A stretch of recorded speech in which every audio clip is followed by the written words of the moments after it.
Welcome, ladies and gents, to another Payday 2 video. This is the Aftermath heist added in the third day of CrimeFest 2015.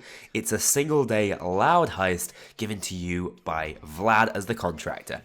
It's completed here for you guys on Deathwish difficulty. It should be quite an entertaining watch, I hope. This mission is really fast-paced and is, if you ask me, quite a lot of fun, actually. There are some small niggles and complaints, but of course it is a free heist, and I really enjoy playing it through. It's one of those heists where you're going to get the most out of it when you play it on the harder difficulties. If you ask me, Overkill's a little easy. Deathwish is really where you should be aiming, because Deathwish is an absolute ball. So, first impressions of this heist, it really is a load of fun. When I initially looked at the concept for it, I said it in the video, the Aftermath setting, the California overpass, which has been pretty badly ruined, is a wonderful setting, not only thematically, visually, but it's also just really nicely executed in terms of gameplay. So it feels like there's debris and cover all over the place, it's multi-leveled, which is really good. And overall, you just feel like you're getting shot from every single angle and you're never safe. And that sort of amps up the intensity. And while this isn't a hard heist, it gives off the impression of being hard simply because there are guys coming at you from every single angle. I really like the way they've got the paralleling police officers coming down at the same time as guys spawning behind you, in front of you. It really does make some pretty exciting gameplay. So that's the sort of initial impressions out the way. There are obviously some smaller elements to it. The heists are really broken up into two things. Loud heists anyway. Map design. So that's map design very much you'd see in any sort of like first-person shooter. Like competitive first-person shooter where the map layout is very dependent on how much you're going to enjoy shooting the cops on it. The second part is the objectives, of course. Now, the objectives for this heist are pretty meh, if I'm honest. I've certainly seen more involved and fun ones, but they get the job done. So, with this heist, as you see right now, it starts off with you having to break into two vans. One of your lobby will spawn with the saw, which is a bit of a nuisance actually, because sometimes it's hard when someone doesn't notice they have the saw and you're trying to get through to them. Dude, put the saw down. But they will. You initially have to find the vans. Now, the first thing, the brand new thing added into this heist is some friendly AI. Obviously, we've had friendly AI in the form of Old Hoxton in the Hoxton Breakout heist. But this time we have four of Vlad's guards, basically, who will actually do a little bit of damage and soak up some shots for you, which I'm quite a fan of. I thought it was reasonably well executed. Even though the first time I saw them, I panicked. They look like gangsters, and I shot them. And I'm sure many of you had probably a very similar experience with them. So once you get the saw on, it's quite a fast breakthrough.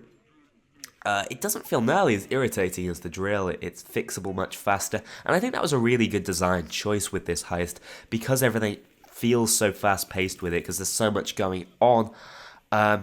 Making the awkward long drill timers might have really stagnated the heist and made it much harder than it needed to be, frustratingly difficult as opposed to enjoyably difficult.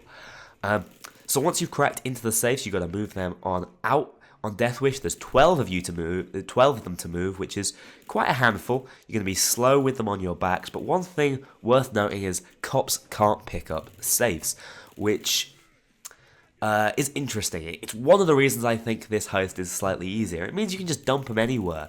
It means that if you end up on the overpass, and this is why I think it might be a conscious decision that the cops can't pick up the safes, you can basically chuck the safes off the overpass onto the underpass, and that way you can move it to the escape van eventually.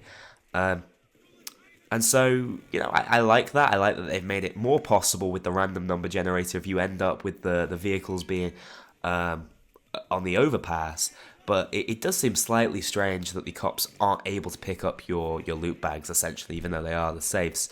There are, of course, the Sputnik safes, the things we got in day one in the Black Market update. I'm sure many of you won't be happy to see more references to that. But once you've got the safes out of there, and you've moved it from both of the trucks, you've got to do them both separately. Can't have them on the go at the same time because you only brought one saw with you for some reason. Once you've done that, you need to wait for the C4. A chopper will then drop you C4, which you want to put on there's essentially a wall spacing out a vehicle that you know is there. You'll see that later on in the mission. And you guys know I love explosions, and the C4 explosion is pretty emphatic. Not Hotline Miami levels, but it's not too shabby. And then, finally, I really feel like Overkill is getting to grips with the use of vehicles. The van feels great to drive. It feels right to drive. You know, it's not overly fast. Its handling is not too bad at all. It's not shooting all over the place, and it feels like it has a little bit of a weight, which is really good. You can tell that Overkill has been working on vehicles in their game. And I actually really like the quite unique way you confirm and transport your loot in this heist. What you have to do is, the way it's worked out so far is one guy runs, grabs the van, and depending on where the trucks were set up and where you got the safes to, the van will drive on and pick them up. It's not really well shown in this heist because, as you can see, I actually got both of the vans to spawn very, very close to where the escape point is, which is just lucky. RNG factors quite heavily into this heist, which is something I may pick up on a little later in the commentary. But I do really like the way the van worked. It feels cool when you got two guys with their miniguns, which is the build I'm running, by the way, in the back of the open van shooting out of it. And that's accentuated when you eventually do escape. But again, I'll get onto that a little later on. So once you've done that, you transport it right back to where you found the van, light a flare, and then you basically have a final showdown. Enemies are going to start spawning out of places they weren't previously, and they will cause quite a lot of problems. They will be coming from literally every angle. You want your entire team to have their backs up against the wall. Fortunately, there is a little sort of hut that you can use for cover, but I really like this part of the heist. So after you've held off for a couple of minutes, eventually your lift will come, and all you guys have to do is jump into the back of the van. I say all you have to do. This actually winds up being one of the hardest parts of the mission, as everyone's panicking, getting shot, there's no cover by the van, and everyone's scrambling to try and get into the back or the front, and then the back's filled up, you run to the front, someone's done the same thing. It's actually really difficult to get out of this bloody mission.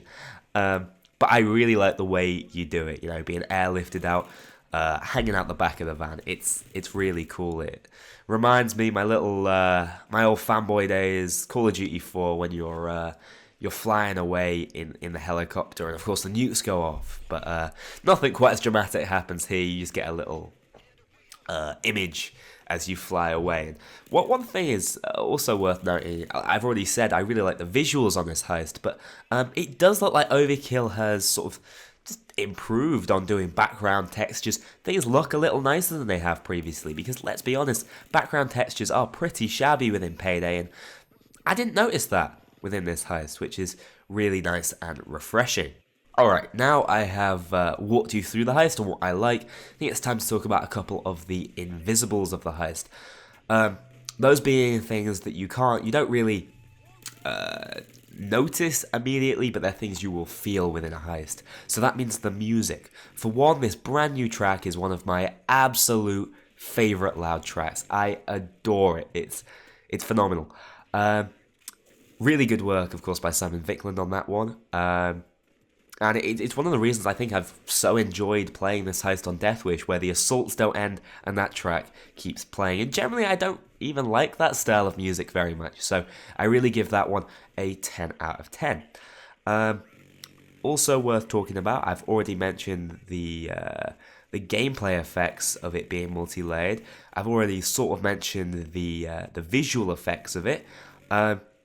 But it just feels good. The map feels more wide open and expansive than it probably is, just because of the way Overkill has managed to design it quite nicely, quite succinctly, and it's fun challenge, if you ask me, the size of the map, trying to maneuver around everywhere.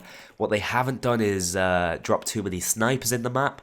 Snipers are well placed, placed with quite a lot of calculation, and they will cause problems for you, but they're not all over the place, and they're not going to really factor in, because one of the problems with snipers, it's another mention of RNG really. If you're running a non-armored build, it means that if, you know, the 30% roll goes off, you might just get taken out by a sniper, and that's incredibly frustrating. If you're in a heavily armored build, it means you're going to be taking shots no matter what you do, and it's going to severely hamper you throughout the entire mission. And so the fact they went easy on the snipers is something I am quite pleased about. One final thing I'd like to talk about as far as these sort of invisibles in the heist are concerned is the RNG. I've got a pro and a con really to talk about. First of all, the big RNG in this heist is the spawn of the vans. That's what makes it different, that's what keeps it interesting. The vans can spawn in a number of different places. The cover in different places is not even, and so it spawning in one place rather than another might be a disadvantage to you, which is frustrating, but that's kind of the name of the game with Payday. Sometimes you'll get a luckier setup, other times you won't.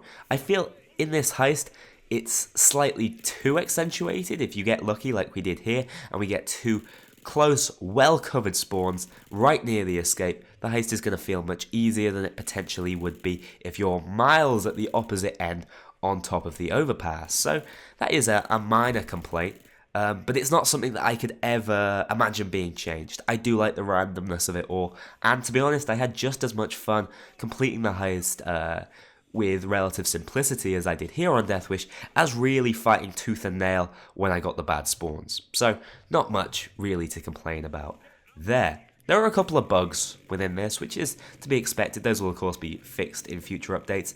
And of course this is just a free heist. I am quite impressed by it.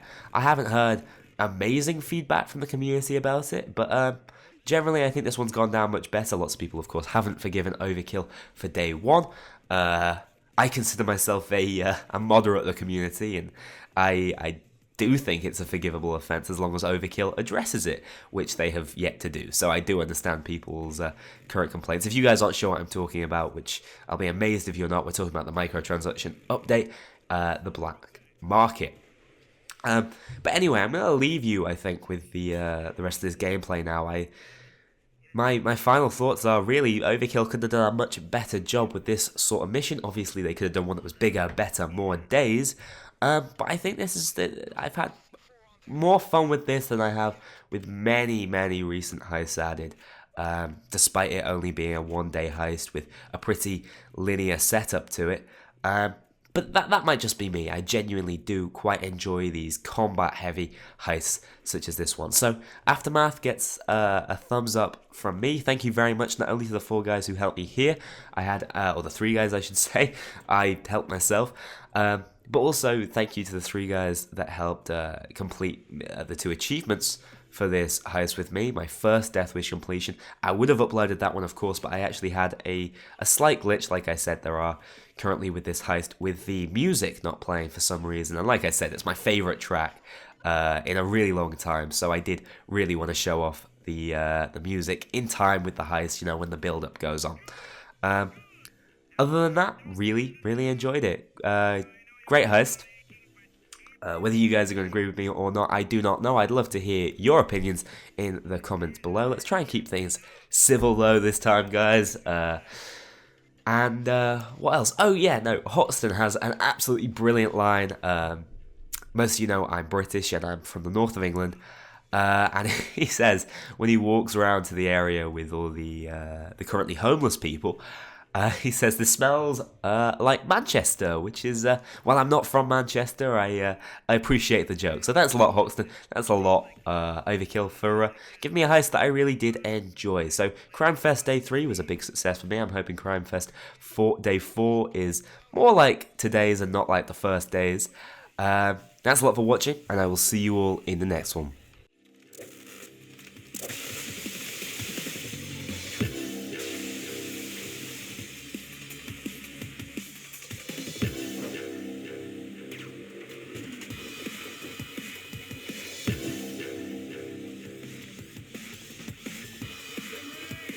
Look out!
chopper. He's just going to grab the truck.